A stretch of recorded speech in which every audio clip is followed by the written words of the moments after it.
जन्म से लेकर जीवन पूर्ण होने तक हम आगे बढ़ने का स्वप्न देखते हैं, नए नए लक्ष्य पाने का प्रयास करते हैं, परंतु जीवन में सदैव आगे बढ़ना भी ठीक नहीं होता।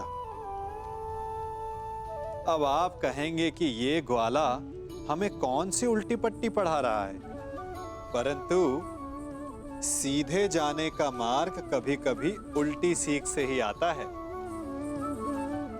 कभी कभी आगे बढ़ने से अधिक आवश्यक हो जाता है रुक जाना, स्वयं पर विराम लगाना। अच्छा स्वास्थ्य पाने के लिए भोजन करने से अधिक महत्वपूर्ण होता है कि आप कब भोजन करना रोक देते हैं। अच्छा संबंध बने उसके लिए आवश्यक होता है कि आप कब अधिक हस्तक्षेप करना रोक देते हैं।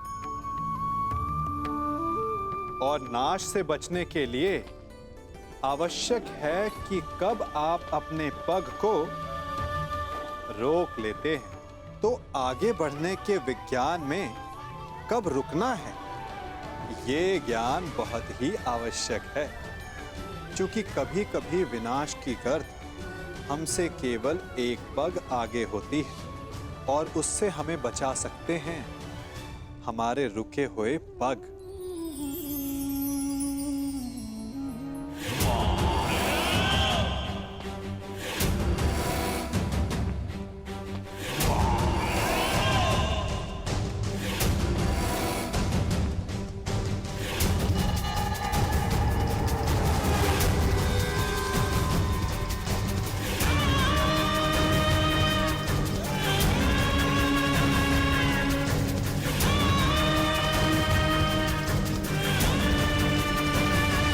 सम्राट, अन्य पांडव भ्राताओं और सम्राज्ञी द्रौपदी का हस्तिनापुर में स्वागत करता हूं मैं।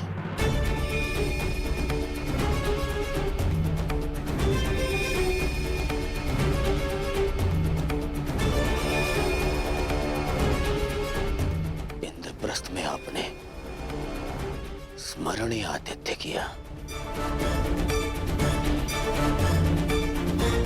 मेरा प्रयास रहेगा कि हस्तिनापुर का आपका ये प्रवास भी आपके लिए स्मरणीय हो।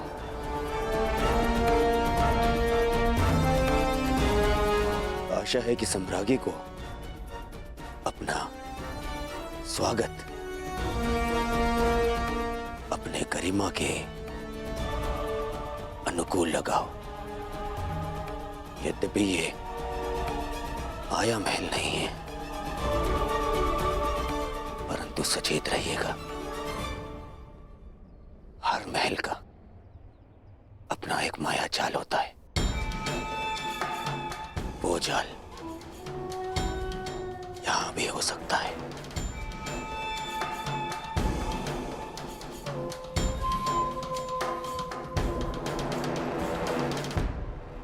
सावधान करने के लिए धन्यवाद युवराज। मकड़ियों की तो प्रवृत्ति ही होती है जाल बुनना, परंतु मनुष्य भी उन्हें एक ओर हटाकर आगे बढ़ते जाते हैं।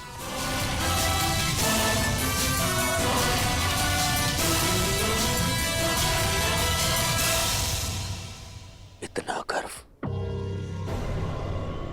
इतना अभिमान, देखते हैं इंद्रप्रस्थ जाते समय कितना गर्व और कितना अभिमान लेकर जाएंगे आप।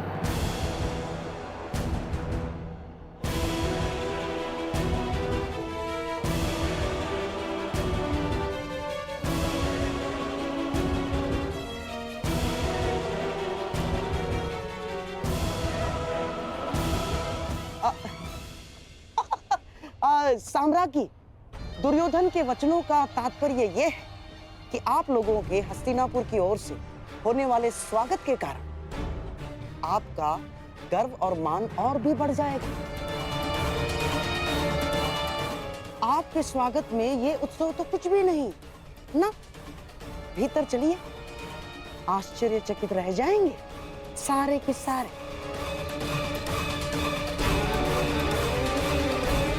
आइए आइए।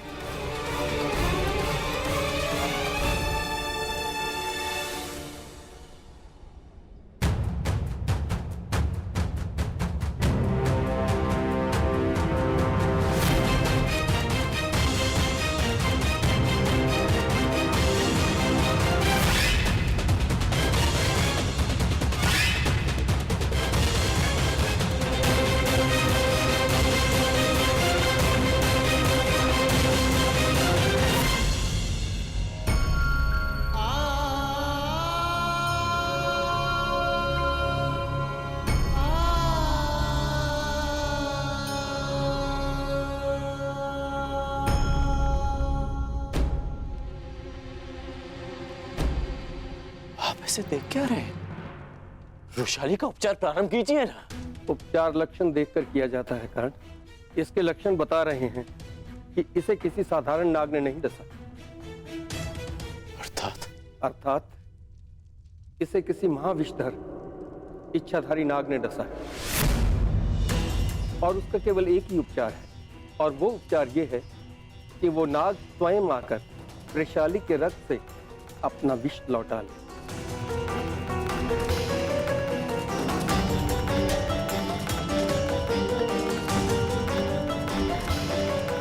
मैं 2 प्रहर तक वृषाली को जीवित रख सकता हूँ।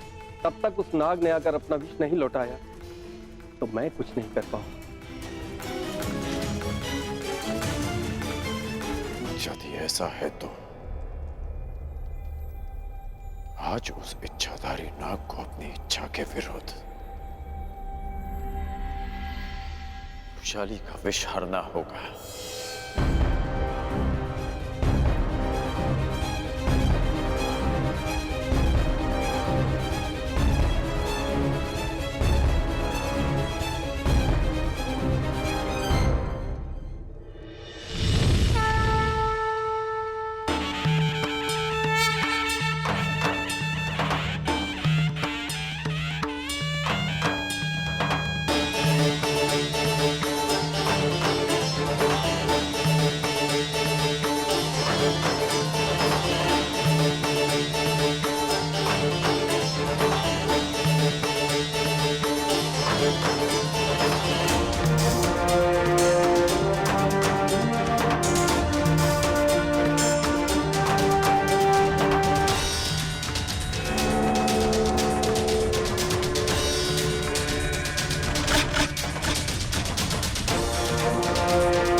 अद्भुत अद्भुत प्रस्तुति है, आनंद आ गया।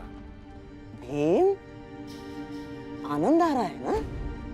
अभी तो बहुत आनंद आना शेष है। अगली प्रस्तुति जो तुम्हारे समक्ष होगी उसे जीवन भर नहीं भूल पाओगे तुम। हाँ?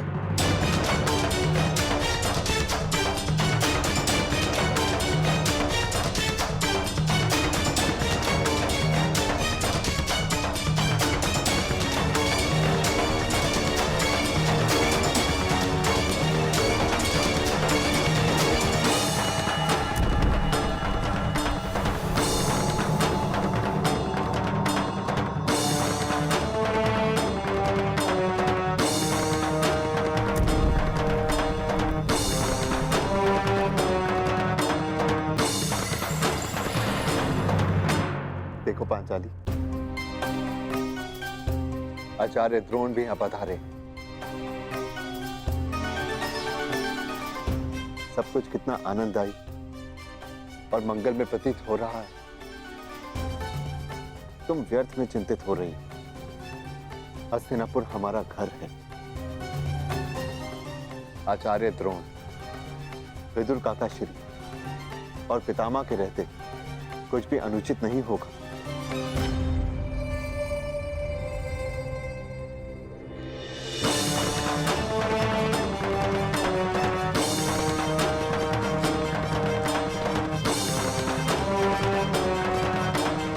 ये क्या है मामा? यहाँ पे पितामह कम थे जो आपने ये द्रोण को भी निमंत्रण दे दिया। क्यों किया मामा ऐसा? क्या करूं मेरे होने वाले सम्राट? महामहिम के साथ रहते रहते उनके कुछ गुण मेरे भीतर भी आ ही गए हैं। अब उन्हीं के भांति तुम्हारा ये मामा अपना प्रण पूर्ण करेगा।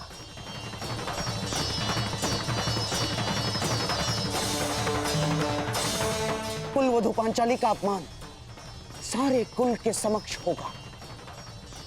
जितने भी पुण्यात्मा पांडवों के साथ रहे हैं आज तक, वो सब पांडवों का अपमान देखेंगे।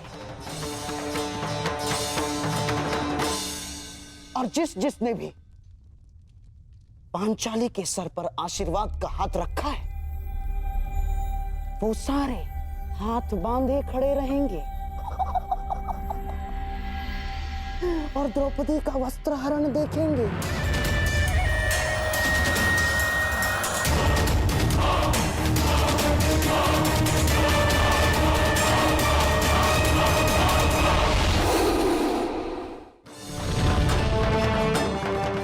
एक यज्ञ युधिष्ठिर ने किया था ना, तुम्हारा अपमान करने के लिए है?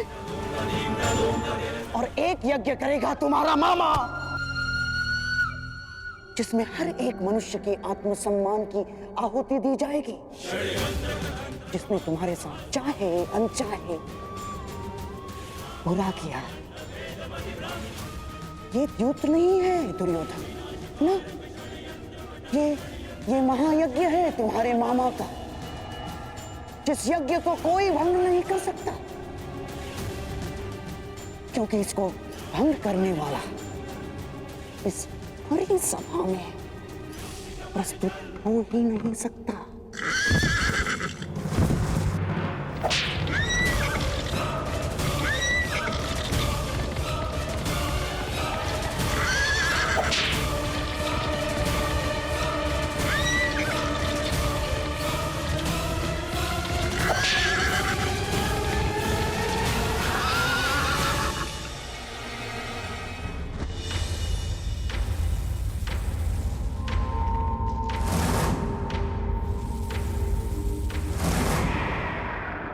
मैं आह्वान करता हूं कि जिस इच्छाधारी नाग ने रुशाली को डसा है, वो अभी इसी समय मेरे समक्ष प्रस्तुत हो और चलकर रुशाली के रक्त से अपना विष हर ले। अन्यथा वो अपने नाश का स्वयं उत्तरदायी होगा।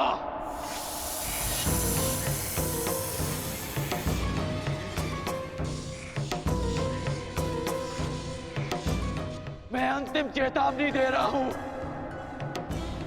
अन्यथा स्वयं के साथ साथ वो अपने कुल के नाश का कारण भी स्वयं होगा।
आशा है कि सम्राट को अपने स्वागत में की गई ये प्रस्तुति भाई होगी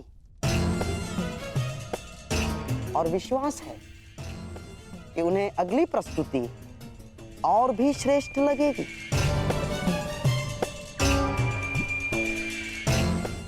अब ना, अर्थात मेरे कहने का तात्पर्य यह है कि सम्राट के मनोरंजन के लिए द्यूत क्रीड़ा का प्रबंध हो गया है और महाराज धृतराष्ट्र की यह मंशा है कि आप द्यूत भवन की ओर प्रस्थान करें।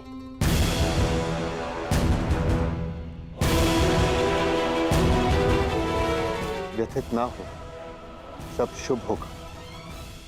आओ।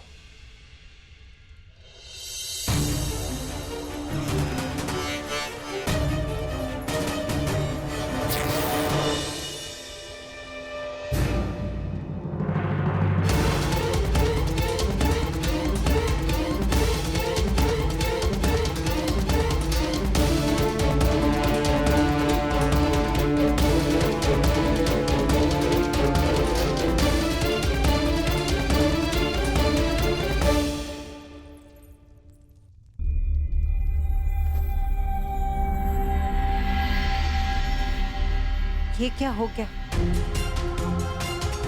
अब ये वस्त्र पहनने योग्य नहीं। पुत्री, मैं तुम्हें नए वस्त्र देती हूँ। आओ।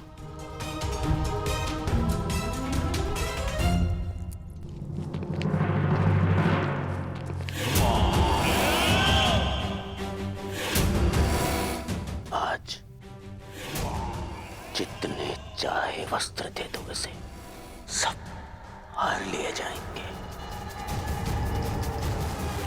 आज सभा में वस्त्रहीन की गई द्रौपदी भविष्य में वस्त्र पहनकर भी कभी किसी से दृष्टि नहीं मिला पाएंगे।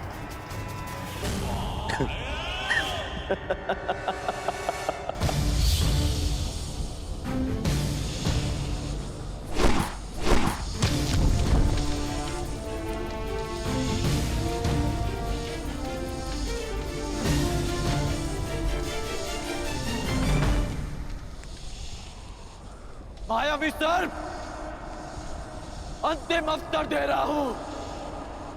यदि तुम प्रस्तुत ना हुए तो मैं तुम्हारे सारे कुल की बलि चढ़ा दूंगा। संसार से सब जाति विलुप्त हो जाएगी।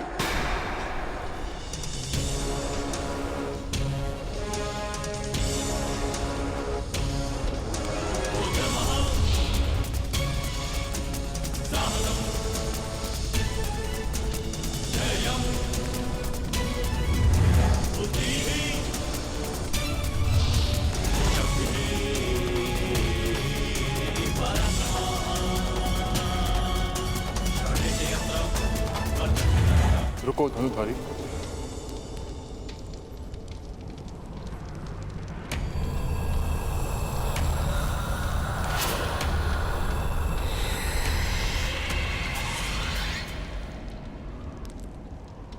मेरे किए का दंड मेरे कुल को क्यों दे रहे हो?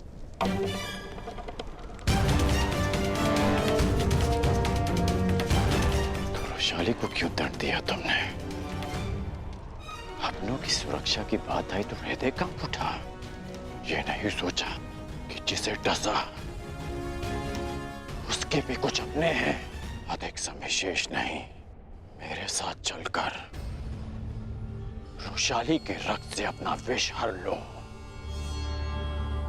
अन्यथा अपनी आंखों के सामने अपने कुल का विनाश देखो।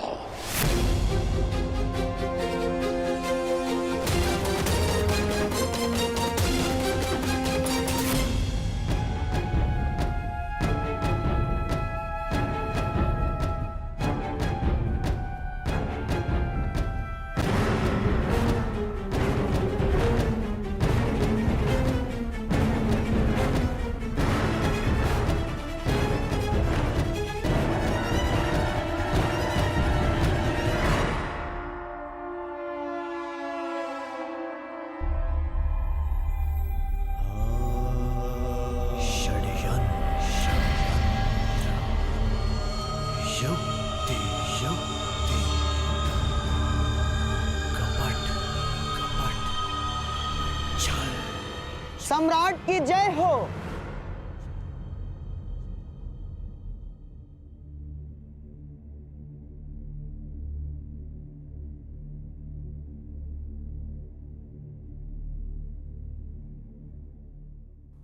हस्तिनापुर की ओर से मैं शकुनी आपका स्वागत करता हूं।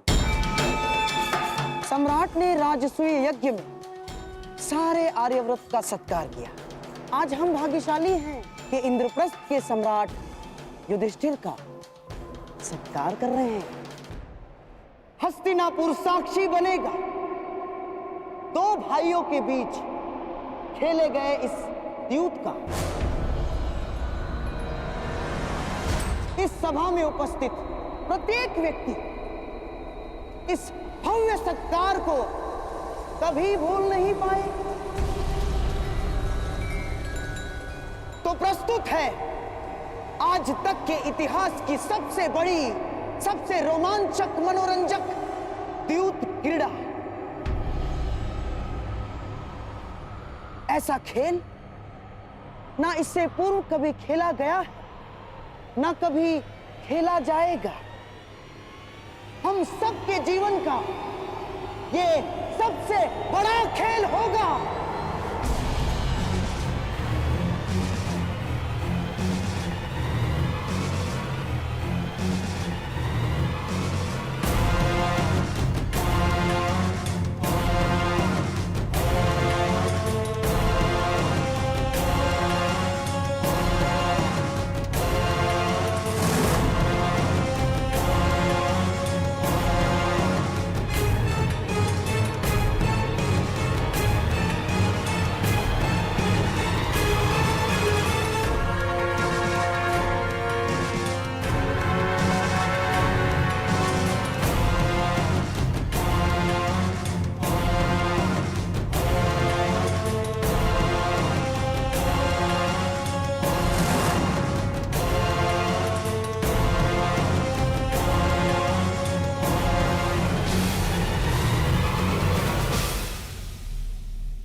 षड्यंत्र अटल षड्यंत्र अटल षड्यंत्र अटल चल